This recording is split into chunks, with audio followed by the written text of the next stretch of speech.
Почитувани гледачи, добро вечер. Вие го гледате новото издание на емисијата Правда и неправда. На мое големо задоволство, мој вечерашен гостин е една дама, која што во новинарските кругови важи за одличен соговорник, плени со својата смиреност и зад себе има богата професионална кариера. 9 години македонски судија во Европскиот суд за човекови права, 5 години уставен судија, 2 години председател на Државната изборна комисија, раководител на сектор во Министерството за надворешни работи и помошник министр за управни работи во МНР. При тоа и наш поранешен член на Венецијанската комисија. И посакувам добро вечер на мојата гостинка Мирјана Лазарова Трајковска. Буквално мене ми е задоволство што сте во нашето студио, бидејќи буквално ве довлековме во студио помеѓу две патувања. Само што дојдовте од Црна Гора, а утре одите за Охрид. Да. Многу сте ангажирана судике во овој период, со оглед на тоа што повеќе од една година немате постојан ангажман во државава. Тешко човек може да ве најде деновиве и да ве букира за учество во емисијата. Па така некако последните 15 на месеци, откако ми престана мандатот во Страсбург, имам ангажмани како експерт на Совет на Европа повремено на Венецијанска комисија, имам покани во некои универзитети надвор од Македонија, во Бирмингам, бев во Католичкиот универзитет во Лил и сега се подготвувам во мај за еден двонеделен престој на Универзитетот Рен Мин во Пекинг. Така да моите претходни експертски познавања од областа на изборите, на државјанството, на човековите права, на некој начин представуваат причина за сите овие ангажмани, патувања, можности за среќавање на колеги од другите земји, особено во регионот. Не е ли малку необично за еден судија со такво богато искуство државата се уште да не го ангажирала? Она што е чудно во целата оваа работа, дека и покрај тоа што ситуациите се сосема различни, ја делите некако судбината и на вашата предходничка. Да. Со таа разлика што нашата законска регулатива во моментов не ви овозможува да бидете судија ниту во основен суд, а камоли во повисоките судови, додека господјата Цаца имаше можност да конкурира, меѓутоа од некои само познати причини на поранешната владеачка гарнитура не успеа и по неколку обиди да влезе во составот на Врховниот суд. Состема сте во право, тоа е слична една ситуација како со мојата предходничка Маргарита Цаца Николовска. Слична, но не иста. Таа навистина имаше можност да конкурира, но и покрај 3 обиди не беше избрана во Врховниот суд на Република Македонија. Со измените на Законот за судовите, јас не можам да конкурирам во редовното судство во Република Македонија. И тоа е една ситуација која што прави Република Македонија во Советот на Европа и особено во Европскиот суд за човековите права да биде видена како земја која што нема реално добар однос кон судиите кои што се враќаат во земјата. Да појасниме, значи, според сегашната законска регулатива, судија на Врховен суд може да биде апелационен судија, виш и управен судија, но не и судија од уставен судија или така, судија од професор. меѓународен суд, но не и човек од академска. Предизвикува ли тоа чудење кај вашите колеги? Вакво законско решение е во мала рака затварање на вратата на високите судови за луѓе од другите области на правосудството, не само и на уставен суд и меѓународни судови, меѓутоа во другите земји, во високите судови и добро познати адвокати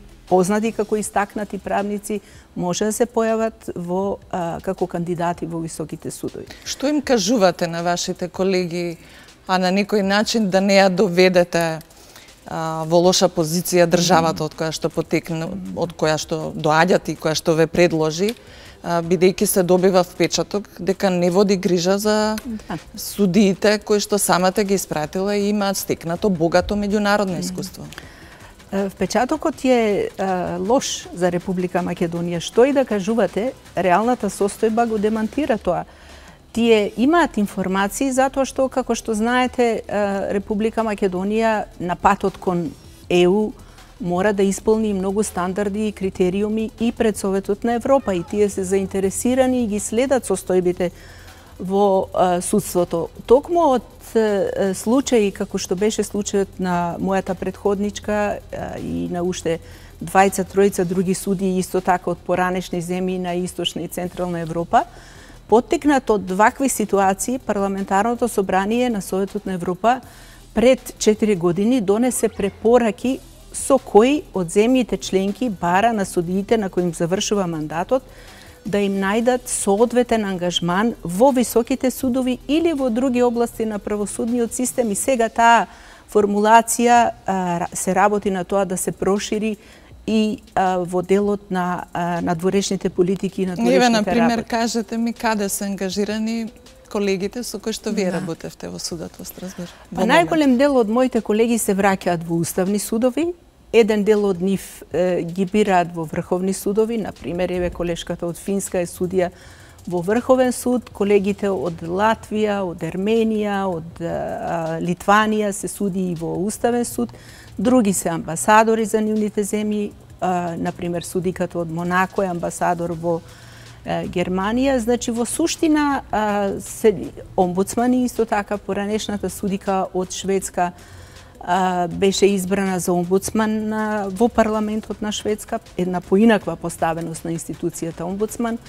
Поранешниот судија за Германија исто така беше избрана за омбудсман.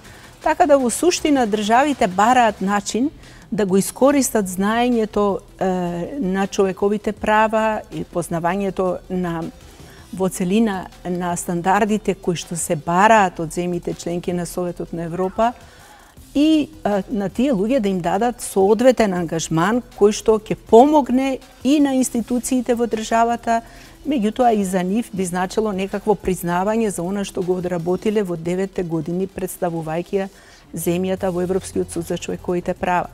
Од 11 судии на кои им престана мандатот во овие 15 на месеци, само јас немам конкретна, така да кажам, понуда или ангажман во земјата. Јас работам, како што рековте, имам доста ангажмани како експерт, како независен експерт, и понекогаш имам и повеќе понуди за предавања, за советувања во регионот, почнувајќи од Словенија па навамо, одошто во мојата земја. Ќе ве потсетам на една анегдота, не знам дали се сеќавате. На една наша средба од пред неколку години, вие ми раскажавте дека вашиот чина мислански колега на 3 години или 2 години пред истекот на мандатот ве прашал каде планирате понатаму да работите. И беше интересен вашиот одговор што ми го кажавте. Може би не е лошо да го споделите со нашите гледачи, затоа што на некој начин го отсликува она што сега се случува. Така. Па тоа беше од прилика на 4 години пред завршетокот на мојот мандат, меѓутоа 2,5 години од мандатот на мојот колега од Исланд. Тој дојде во Република Македонија како предавач на една конференција. Покрај него во тој 9 годишен мандат јас донесов 13 судии во Република Македонија, меѓутоа тој конкретно беше импресиониран од расправите, од дискусиите кои што се покрена, и така во една кафе пауза ме праша каде мојата земја ќе ме ангажира по враќањето. Јас му реков, или каде се гледате себе си. Или каде јас се гледам. А каде се гледате најчесто зависи од тоа каде ќе имате можности и прилики да се видите. И јас му реков, знаете како, на Балканот 4 години се како 40 години во Исланд. И јас тешко можам сега да ви кажам, меѓутоа може би 3 месеци пред крајот на мојот мандат би можела да ви кажам каде ќе бидам. Се преценивте ли малку тогаш за тоа што помина? помина? Јас не се преценив. Помина не 3-15 месеци по мојот мандат и јас се уште тешко можам да кажам. Знаете што, она што е многу интересно со вас е што вашето име го споменуваат во сите можни комбинации. На почетокот на политичката криза, дури како иден премиер на евентуално техничка влада, па едно време ве споменува како прв човек на Академијата за обука на суди и сега не знам дали стасале до вас најновите шпекулации, меѓутоа ве споменуваат како некаков иден македонски омбудсман. Ова последната не стасала, меѓутоа сите претходни шпекулации, како што ги нарековте, стасуваат.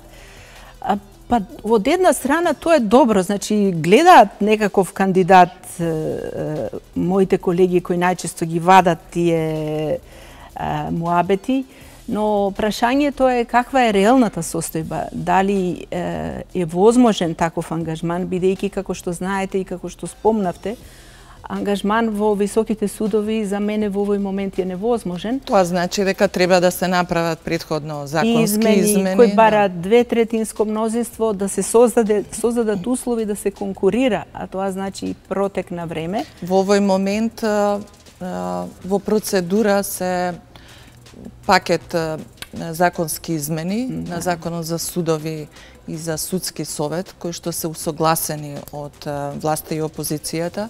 Меѓутоа, овој вид измени се уште не се предвидени. Очекувате тоа да се случи една поголема трансформација и законска измена во наредниот период?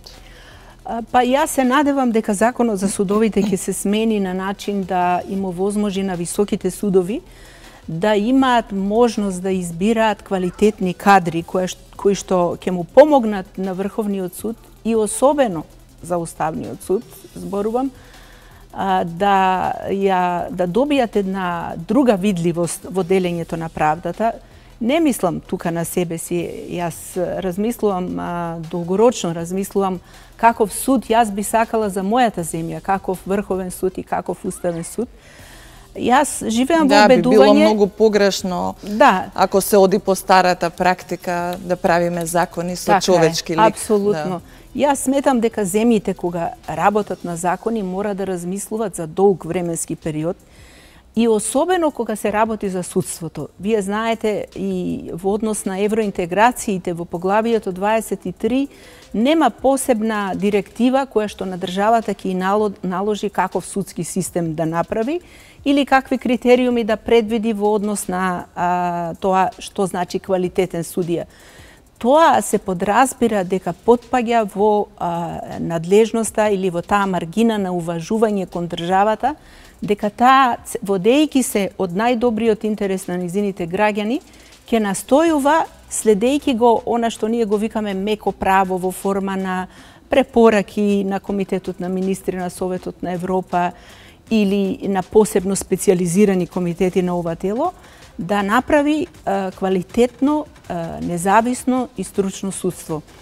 И токму од тие причини, мислам дека во овој реформски период треба да се посвети внимание на критериумите во однос на изборот на судиите во високите судови. Цело време зборувам за високите судови, бидејќи Европската комисија, работејќи и на националната стратегија за националните експерти, прати порака дека професионално судство значи судство кое што ќе помине низ едукација во Академијата за обука на суди. На некој начин и највисоките судови се врв на судската власт, на судската пирамида и очекувано е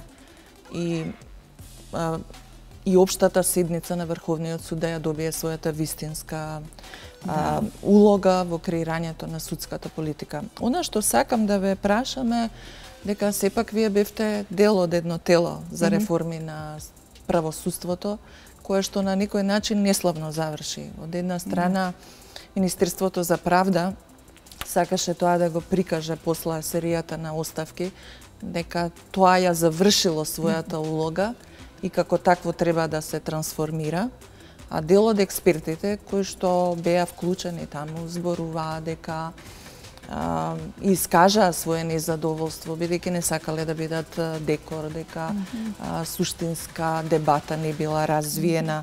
Па какво е вашето искуство од работата на тој совет и зошто ве нема во новото тело за имплементација на реформите на судството, бидејќи имам информација дека сте биле планирани, а сте одбиле учество? Прво, во Советот за реформа на судството влегов, како и сите други членови, на еден необичен начин. Нас ни беше врачено решение од Министерот за правда, без предходно да бидеме консултирани, и чувствував за потребно да се вклучам во работата на тоа тело, бидејќи предходно и јавно искажував дека јас би се вклучила во реформи поврзани со правосудниот систем. И тоа тело по својата структура навистина беше, би можела да кажам, доста експертско. Имаше професори од двајца меѓународни суди и двајцата суди беа вклучени. Помалку практичари, повеќе теоретичари. Па имаше и практичари, имаше и суди од Врховниот суд, од апелационите судови, недостасува од другите струки, така да кажам. Меѓутоа, таа гломазност на тоа тело од 22 членови без поддршката од секретаријатот, ако ги бројаме луѓето од Министерство за правда и повеќе, таквите тела ги прави нефункционални во смисла во која можат да бидат. Значи, моето чувство беше дека не беше до крај искористено знаењето и експертизата на луѓето кои што беа во тоа тело, а кои можеа да понудат уште повеќе. Многу сте внимателна во изборот на зборови, никако тоа и личи на вашиот карактер. Меѓутоа, она што ќе ве прашам директно е дали таму се разви суштинска дебата? Ќе ви кажам и одам кон тоа да го кажам тој елемент, бидејќи ако ја читате и националната стратегија, таму стои дека Советот за реформи го формира Министерот за правда како советодавно тело и никаде не стои дека неговата функција завршува со носењето на стратегијата. Така и беше кажано. Да, но исто така стои дека се формира едно тело кое што ќе ги следи реформите на судството во владата, кое ќе го води председателот на владата, ќе го сочинуваат Министерот за финансии, за правда и други министри, односно сегменти од извршната власт и органи. Сега, кога се развија дискусии со многу критика, со критички осврт кон предложени закони, кон националната стратегија, предпоставувам дека видувањата на експертите не им се допадна на луѓето од извршната власт. И во таа смисла го гледам престанокот на работата на Советот за реформи. Не дека немало потреба од тој Совет на реформи. Јас во принцип мислам дека конструктивната критика треба да се почитува и тогаш кога не ви се допаѓаат некои предлози или ви се допаѓаат. Таа дури и ставовите на членовите на телото кои што си дадоа оставка одеа во таа. Зашто беа најголемите дебати и разидувања во една од најголемите забелешки на членовите на Советот беше и во однос на немањето повратна информација во однос на националната стратегија, повраќањето на тимот на експерти и представници од Министерството, кои биле конкретните забелешки, затоа што кога луѓето вложиле во некој документ, ја очекуваат да добијат и повратна информација, што е она... Од оваа дистанца имате информации, да кажеме, кои биле забелешките на Брисел, да, се уште не, формални забелешки и документи, не. Меѓутоа, може да видите дека има интервенции во стратегијата, кои што предпоставувам Советот не би ги прифатил така едноставно повраќањето, доколку беа презентирани пред Советот. Јас мислам дека таму имаше многу конструктивна критика. Критика да, меѓутоа насочена кон подобрување. Значи, тоа е едниот сегмент понатаму. Министерството за правда се обиде тоа да го сведе на судирна суети. Па не би рекла, знаете како, кога вие имате луѓе од калибарот на универзитетски професори, на луѓе кои што се докажале професионално, постои малку суета, меѓутоа не гледам дека тоа беше причината за професионалната суета сама по себе не значи дека треба да биде лоша. Може да ви помогне да створите расправа која што ќе доведе до добри солидни решенија. И сега вториот дел на вашето прашање, да се вратиме на понудата за телото кое што ги следи Советот за следење на реформите во правосудниот систем. Зошто сметавте дека не ви е местото? Сметам дека не ми беше таму местото, бидејќи најголем дел од членовите во тоа тело се таму екс официо. За, да речеме, председател на Сдружение на суди, председател на апелационен суд, и така натака, да не ги броиме, нели?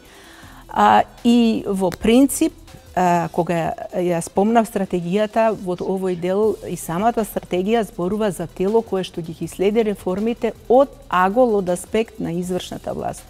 Местото на судиите не им е во владата, не им е во тело кое што е во рамките на извршната власт. Се мешаат, така да кажам, лончињата меѓу извршната и судската власт.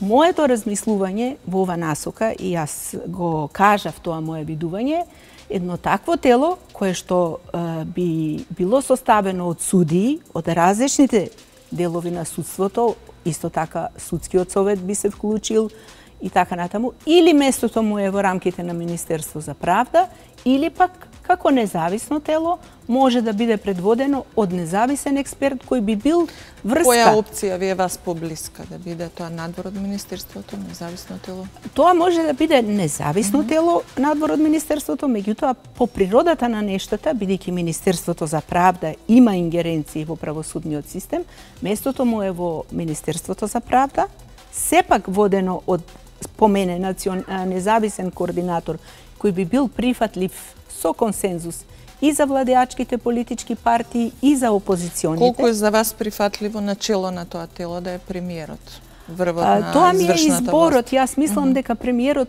може, и тоа е предвидено да председава со тело кое ќе ги следи реформите во правосудството, меѓутоа структурата на тоа тело е предвидено и во самата стратегија да биде поинаква од луѓе од извршната власт.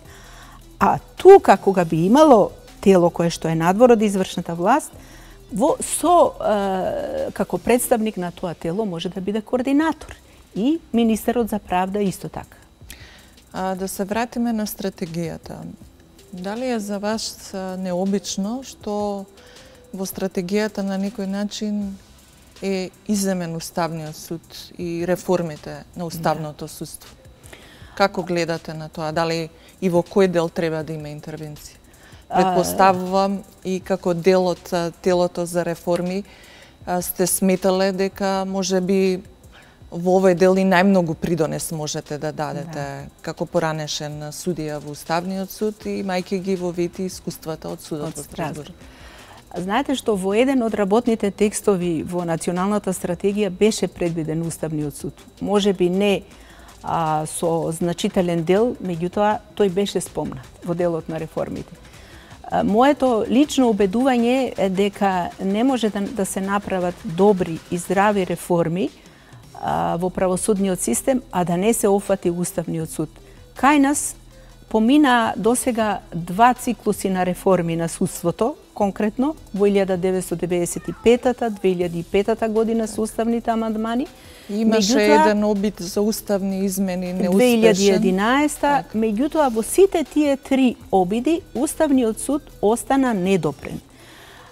За разлика од нас, во регионот, па и во Турција, Уставниот суд помина низ силни реформи и кога ќе погледнете во регионот, уставните судови во Словенија, Хрватска, Босна, Србија, Црна Гора, Уставниот суд во Косово играат значајна улога во промовирањето на владењето на правото и тие се заштитници на човековите права и слободи, преку уставната жалба, преку широка... Македонија е во моментов една од ретките земји во регионот што нема уставна жалба. Во овој регион Македонија е единствена земја, особено од поранешните југословенски републики кога ја споредувате, која нема уставна жалба. Што би биле предностите за македонските граѓани доколку воведеме уставна жалба? Бидејќи имаше стравувања пак водено од капацитетот на постојниот уставен суд, дека на ваков начин би бил преоптоварен, дали би можел да одговори на потребите. Затоа што со сегашната поставеност уставниот суд заштитува определен број на човекови права и слободи. Меѓутоа прашање е дали е тоа доволно и колку уставниот суд сакал и можел да се зафати со сериозна работа во овој дел. Видете, земји кои што држат до заштитата на човековите слободи и права и особено земји кои што имаат респект кон работата на Европскиот суд за човековите права, водат сметка да создадат домашен национален механизам за заштита на слободите и правата. Ние во овој момент немаме таков механизам во форма на суд кој што ќе се фокусира на заштитата на човековите права гарантирани со конвенцијата, а да не зборувам со уставот, затоа што нашиот устав има поширока рамка од самата Европска конвенција. Не се само земјите на новите демократии од Централна и Источна Европа. Вие знаете дека примерите на Германија и Шпанија со развојот на уставната жалба, односно ампаро во Шпанија, ги следеа и добар дел на земјите од Европска Унија, меѓутоа нивното место не е секогаш во уставниот суд, таму каде што нема уставен суд, а има врховен суд со уставни надлежности, тој се грижи за таков правен лек. Да, меѓутоа македонскиот уставен суд, барем во овој дел, се покажа прилично неефикасен во заштитата, макар и на оние неколку права и слободи кои што ги штити и се предвидени во уставот. Апсолутно да, се согласувам со тоа. Да, меѓутоа македонскиот уставен суд не е конципиран да се занимава со заштита на слободите и правата. И кога ќе се навратите назад, сите состави на уставниот суд од новата поставеност на уставниот суд со уставот од 91 година па наваму, се фокусирани на уставната надлежност, на абстрактната уставна надлежност, на заштитата на уставноста и законитоста, но слободите и правата се тргнати на страна. Тоа можете да го видите и од малиот број на предмети кои стигаат пред Европскиот суд за човековите права, но тоа не значи дека состојбите треба да останат такви какви што се. Работите мора да се дискутираат, да се расправаат. Не треба да има страф од отварање на уставот и од отварање на уставниот суд кон човековите права и слободи. Тоа ќе налага завлегување и во организационата поставеност на уставниот суд, може би и во мандатот на судиите. Вие знаете, во Хрватска судиите имаат подолг мандат од 9 години, имаат право и на реизбор во однос на председателот на уставниот суд, но во нивната пракса тоа се покажа и како добро решение. Понатаму имате решенија каде што работата на уставниот суд се уредува со закон за уставен суд, како што е Словенија, Хрватска, но имате решенија како во Република Македонија, каде што се решава со деловник. Тоа се работи кои што се отвараат и за нив се расправа. Тоа ќе значи... Потребен е ли на Македонија уставен закон? Или може и со деловник? Јас сум во групата на луѓе кои што веруваат дека деловникот е важен за уставниот суд.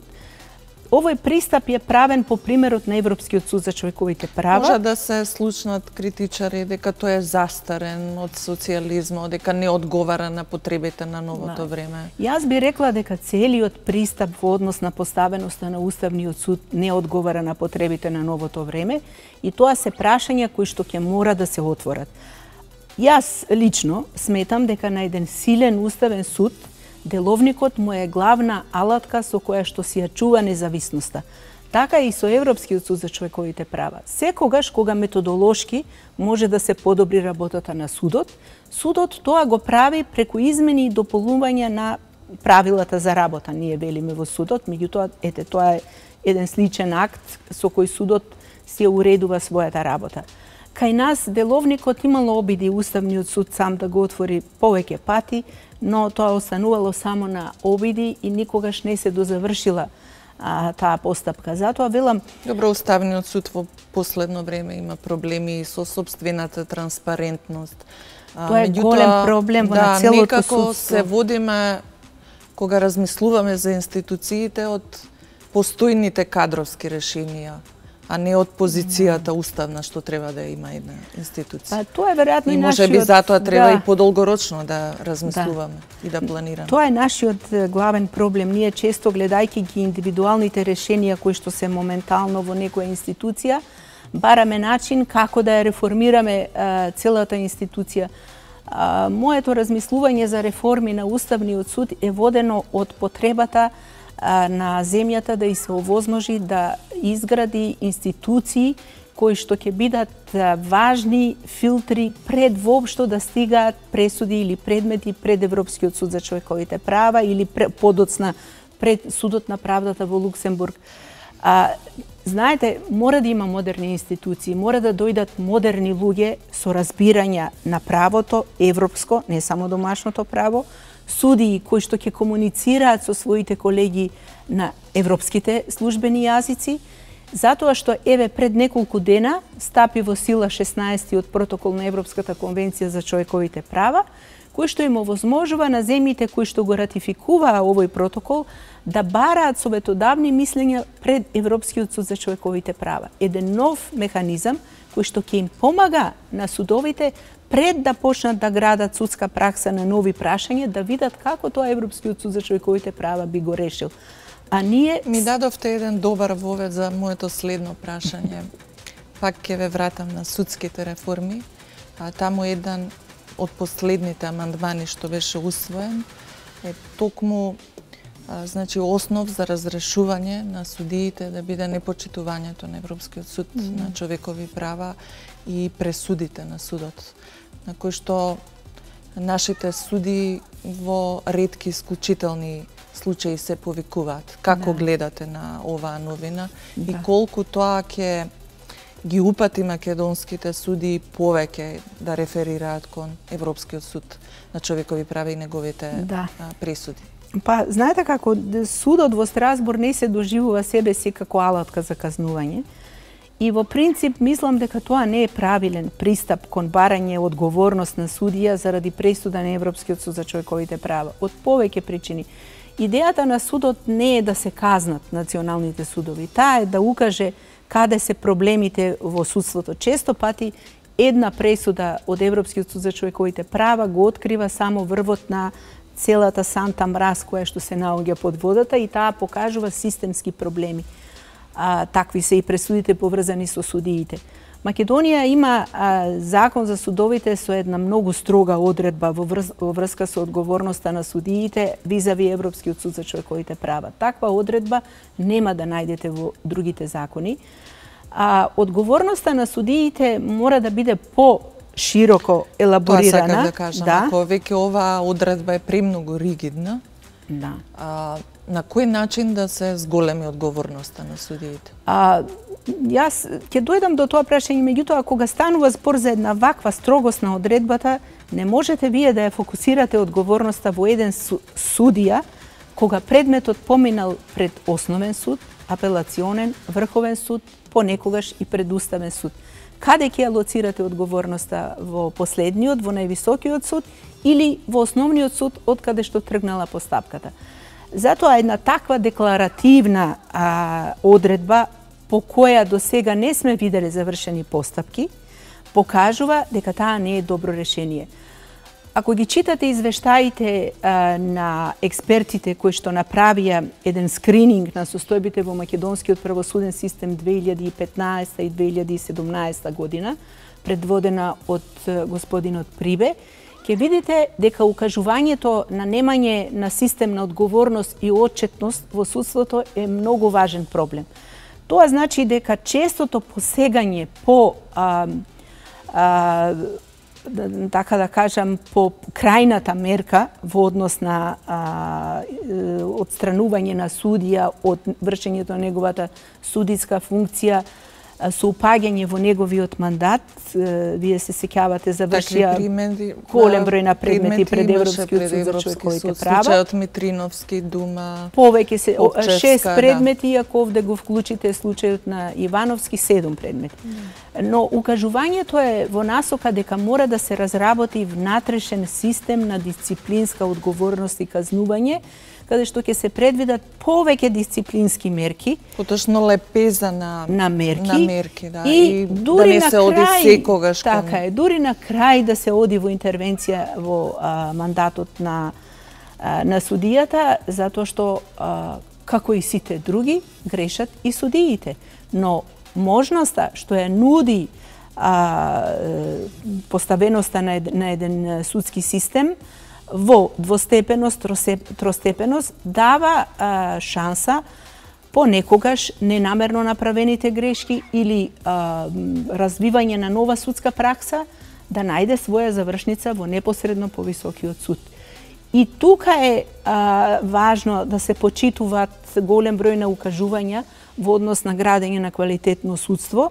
Тоа значи да се избегнат системите на играње пинг-понг со предметите, па праќање од основниот до апелацијниот и враќање назад, па повторно враќање. Сметате дека треба повеќе да се оди кон мериторни одлуки? Кога веќе еднаш повисокиот суд го вратил предметот кон понискиот суд, кога втор пат ќе дојде и судот гледа дека не е постапено по неговите укажувања, да. Тоа е трендот. Затоа што ние имаме бескрајни судски пресуди и постапки кои што траат и по 15 и 20 години. Долгото трајање на постапките долго време пред Европскиот суд за човековите права носеше 85% од вкупниот број на предметите. Сега структурата е малку изменета. Структурата е значително изменета. Кога дојдов во 2008 година, јас затекнав 1600 предмети и од нив околу 80% беа за долгото трајање на постапката, а од вкупно 30 пресуди 29 беа врзани за долго трајање на постапката. Во меѓувреме се измени законот за судовите и судот донесе една одлука Аџиспирковска и останатите против Македонија во која кажа дека тоа е ефективен правен лек и процентот на тие предмети се намали пред Европскиот суд за човековите права. Меѓутоа, јас не сум убедена дали е значително сменета состојбата во однос на долгото трајање на постапките. Сега тие предмети не доаѓаат пред Страсбур затоа што доаѓаат пред Врховен суд. Да. Но се прашувам во кој момент повторно незадоволните граѓани и поискористениот правен лек ќе се обратат во Страсбур. Пораката на Страсбур е градете национални правни механизми за заштита на човековите права и повторно во таа насока воведувањето на уставна жалба ќе им овозможи дома да ги побараат заштитата, да ја побараат заштитата на човекот. Кога ги спомнавме пресудите и македонските суди за време на вашиот 9-годишен мандат во Страсбур, сигурно сте имале можност да видите многу македонски пресуди. Болка на македонските пресуди како да се долгите образложенија, едни екстензивни наративи, па дури ќе најдете и во една реченица цела страна. Да. Како македонските судии на некој начин да се натераат да го сменат начинот на пишување на пресуди и постојат ли некакви теркови европски кои што можат да ги искористат нашите судии за да бидат пресудите јасни и разбирливи и за обичен човек, а не само за стручњак по право. Ние во Страсбур велиме правдата не само треба да биде не само изречена, туку таа треба да биде видливо дека е изречена. А видливоста на правдата е токму во пресудите и во одлуките на судовите. Долги пресуди и долги одлуки не значат добро образложени пресуди или добро образложени предмети. И Македонија има и уште еден проблем покрај необразложените одлуки. Ние имаме повеќе пресуди во однос на Република Македонија во врска со необразложени одлуки со кои високите судови, например Врховен суд, апелациони судови, ја менувале судската пракса но од образложението не може да се прочита од кои причини во услови на важење на истите закони, истите подзаконски акти, колективни договори, судот отишол во друга страна, а не дал јасно појаснување. Значи ни не достига аргументација во пресудата. Тоа значи необразложена пресуда, како основ за неправично судење. Од друга страна, втор проблем, пак во делот на неправичното судење, е неконзистентноста на судската пракса, поврзана со необразложената судска одлука. Значи, не само што не ја образложил судот одлуката, туку и не останал конзистентен на она што го одлучил во други предмети. Ние имавме еден предмет Стоилковска против Република Македонија, во кој во услови на иста фактичка состојба, 3 од страните против кои била водена постапка во однос на госпоѓата Стоилковска, значи во 3 други предмети постапката е завршена во сосема друга насока, а кај неа судот утврдил вина користејќи сосема друг пристап. И таквата неконзистентност во јавноста создава впечаток дека нема константно и еднакво применување на правото и на правните механизми. Дали постои ТЕРК? ТЕРК се стандардите и принципите кои што ги нуди Европскиот суд за човековите права. И затоа нашите суди мора да ги читаат пресудите за Република Македонија, меѓутоа мора да ги читаат и темелните пресуди, прецедентите на Европскиот суд за човековите права. Бидејќи не е доволно да се познава. За сега ретко се повикуваат на пресуди. Се менуват работите, меѓутоа многу потешко во самото судство, кога ги читав предметите пред Европскиот суд за човековите права, мојот впечаток беше дека адвокатите многу почесто и многу по урамнотежено ја користат праксата на Европскиот суд за разлика од судовите. Некогаш ќе наидете и на пресуди во кои судијата ја користел праксата, се повикувал на судска пракса, се повикувал на пресуди, меѓутоа таа не е адекватно применета. Бидејќи за да ја разберете праксата, мора да го разберете филозофијата на судот, да ги знаете стандардите на судот. Тоа не се учи на правниот факултет, односно на правните факултети, за жал. Во многу правни факултети во Европа се воведува и како клиничка настава, меѓутоа и како предмети судска пракса на Европскиот суд за човековите права, и тоа го чувствуваме, например, Загребскиот правен факултет и Љубљана правниот факултет имаат поинаков пристап во однос на праксата на судот и веќе се гледа преку предметите на нивните судови дека судиите се повикуваат на стандардите и принципите. Тоа се терковите, значи тоа е филозофијата која треба да се следи во пишувањето на добри пресуди. Сега Европскиот суд за човековите права и сега е приликата да се навлезе во таа проблематика и во номотехниката на пишување на едно модерно судство, кое што се разбира е обврзано и со процедуралните закони, затоа што судијата мора да следи што него го обврзува во делот на процедурата, законот за кривична постапка, законот за управна постапка и така натака. И од друга страна, со тек на време мора да се научи што значи судот на правдата во Луксембург, како да се работи со предметите кои што доаѓаат од тој суд. А пресудата Селмани и останатите македонските новинари ја доживеа како голема победа на македонскиот журнализам, затоа што на никој начин добија сатисфакција за исфрлањето од собранието. Колку е таа важна за Македонија, бидејќи чинаме прва пресуда по овој основ за слобода на изразување и колку се користи во праксата на Европскиот суд за други слични ситуации? Таа е многу важна пресуда за Европскиот суд за човековите права, не само за Република Македонија, бидејќи не е поврзана само со слободата на изразување. Селмани и останатите и донесе на Македонија пракса и во делот на правото на правично судење. И во таа пресуда всушност може да видите колку е важна устната јавна расправа во предмети во кои судот по прв пат утврдува фактичка состојба. И од тие причини во таа пресуда судот утврди повреда и на правото на правично судење поради неодржување на устна јавна расправа и на слободата на изразување од аспект на слободата на пренесување информации. Ова е една од поважните пресуди донесени минатата година и таа беше анализирана од страна на многу аналитичари, луѓе кои што се занимаваат со работата на судот, за неја пишува и професори, и понатаму практичари, и невладини организации, и таа отвори еден нов пристап во однос на правото на новинарите да известуваат, особено од институции како што се парламентите, во ситуации кога можеби политичарите и не би сакале имиџот кој што се креира за нив јавноста да го добие преку очите на новинарите.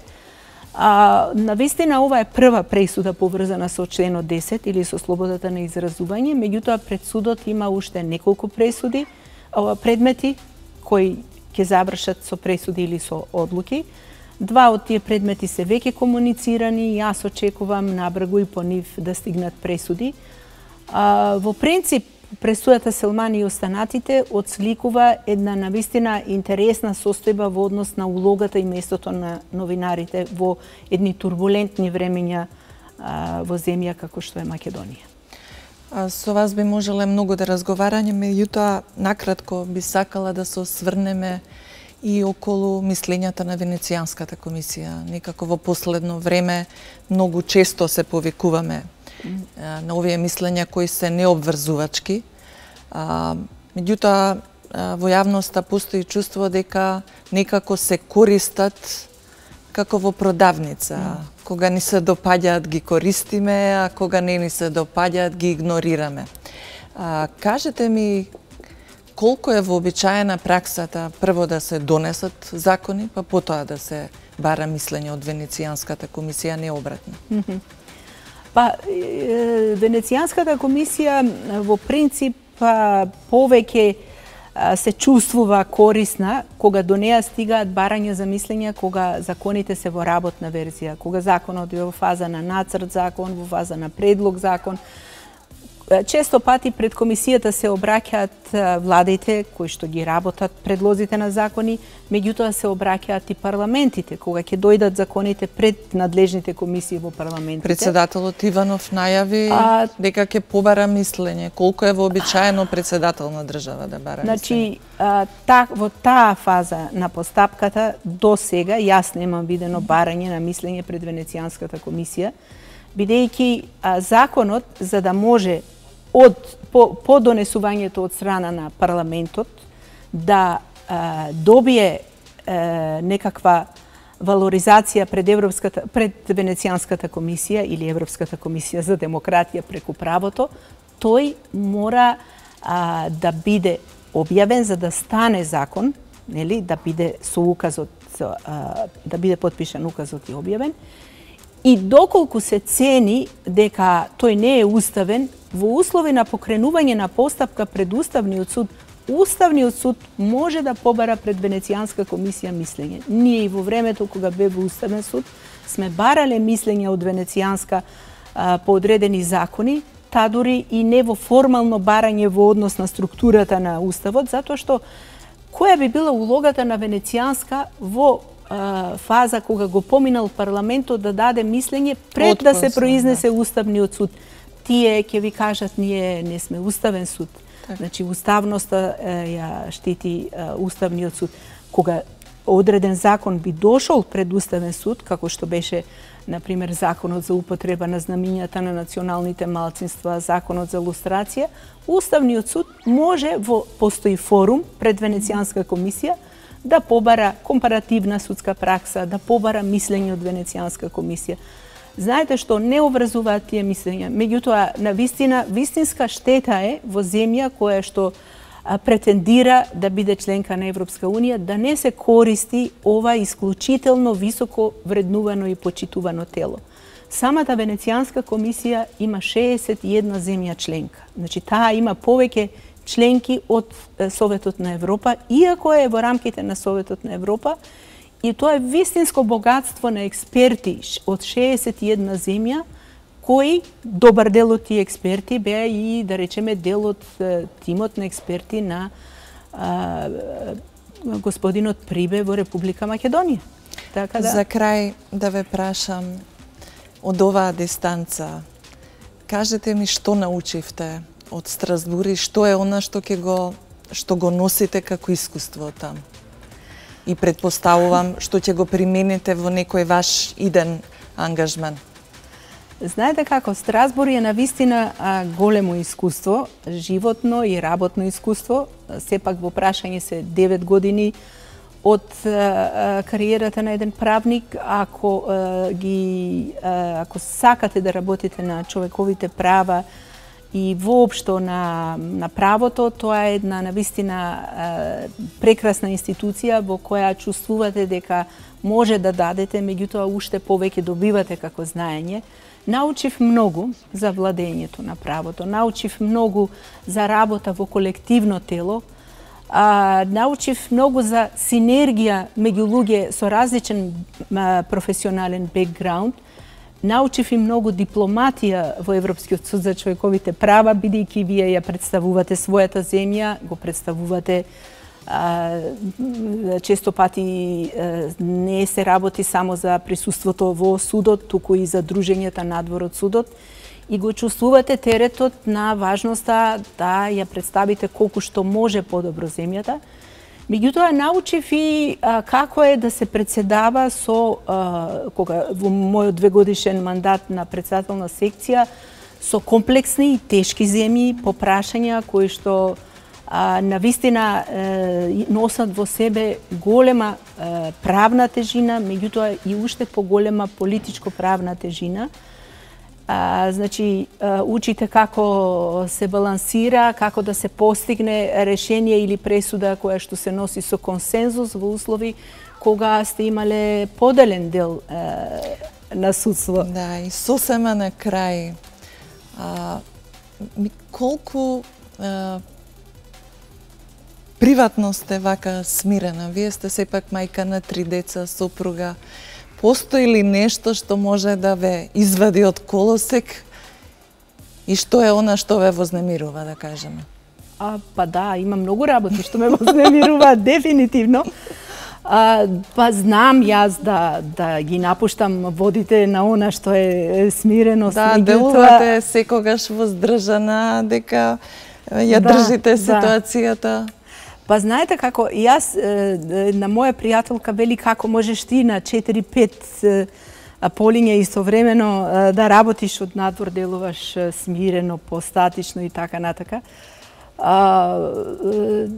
Знам па јас сум нормален човек, знам да избувнам, да изреагирам.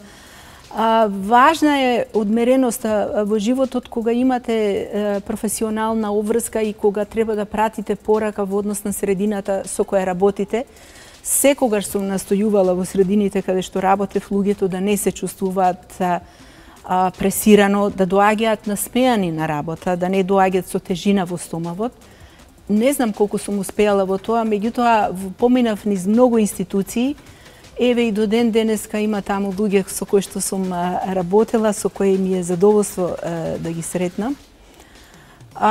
Ме плаши нестабилност, ме плаши површност, ме плаши импровизација, ме плаши напуштањето на водите на непрофесионализам во многу области во животот и многу ме плаши забеганоста кон неетичкото, неморалното, кој го подкопува секојдневното живење, меѓутоа и институциите и институционалноста. Јас си ја сакам земјата, јас сум правник по природа, по професија, но праведен по природа можеби, и тие се елементи кои што ми внесуваат немир. Ви благодарам за учеството.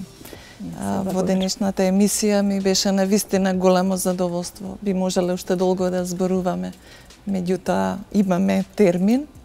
А вие, почитувани гледачи, следете не во истиот овој термин за 7 дена во четврток и останете на програмата на 1 ТВ телевизија. Благодарам.